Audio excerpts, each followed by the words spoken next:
Ve cinayet Amerika qediye Donald Trump rakı xuraz zaf delegi kazanç kerdi u be seri Amerika gelo Trump kamu der hak muvaffakiyet cide hemolati maç fikir yeni TRT Kurdi Bingöl Diyarbakır Süverek'ti hemolatiyan ra persa inkayzına haber mayar rengin yan ekran.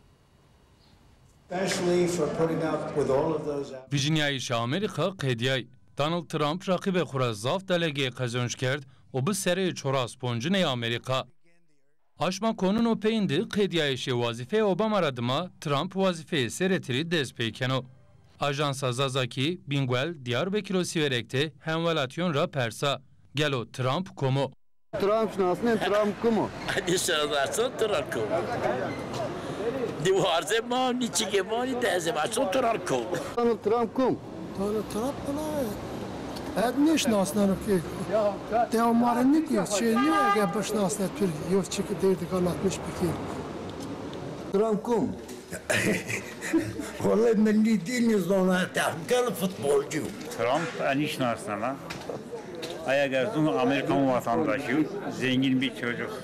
Trump. Ne zaman? Kuçeyonde şar zafira Trump nişinasna. Trump sonrası halo. Nişinasna. La nişinasna çıksa katamıran pastanya. Televizyon mi çünkü?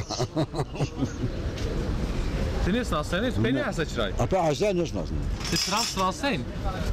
Valla nişinasna. He? Taynen rezi Trump tor garip nome be. Trump komu? Trump'ın nevi hemen diyor. Amerika Başkanı. La والله Trump no dirimen ki o televizyonda doşman o zakban Amerika başkan adayı bir vizir başkanlığı grota.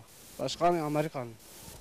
Ey ki Trump şinasnayı eyzi estibi o derhakıcıdı kısayı kerdi. Trump komu? Trump o yeni vejiyor. Amerika'nın devlet başkanı. O yeni bu 45. devlet başkanı, Amerika devlet başkanı. No Amerikan başkan adayı yok. Ne biliyor? Cumhuriyetçi adayı Trump. Nome zani yani bu bizaf zengin o zaf şu. Tamalaca uçuyorun bu. Sen de Türkiye'ye oranda yapıyor yani. Hemvelatyon sebonova babo Ronezi semede dünya khiri vaşti. Aslında Amerika ha Trump veriyor ha Clinton veriyor. Mal herhangi bir fark yok. Çünkü mal dünya İslam ülkeleri önemli.